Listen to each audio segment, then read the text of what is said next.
অন্তর্বর্তী সরকারের আনুষ্ঠানিক অনুরোধ সত্ত্বেও আওয়ামী লীগের সভাপতি ও সাবেক প্রধানমন্ত্রী শেখ হাসিনাকে ফেরত দেবে না ভারত।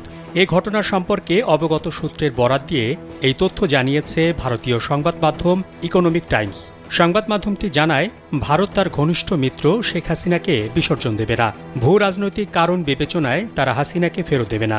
ভারত মনে করে এই প্রত্যর্পণে রাজি হলে প্রতিবেশী মিত্রদের কাছে ভুল বার্তা পৌঁছবে।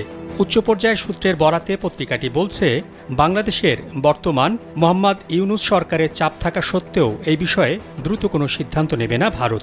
অনুরোধটি তারা সতর্কতার সঙ্গে পর্যালোচনা করবে এবং এতে কয়েক মাস সময় লেগে যেতে পারে।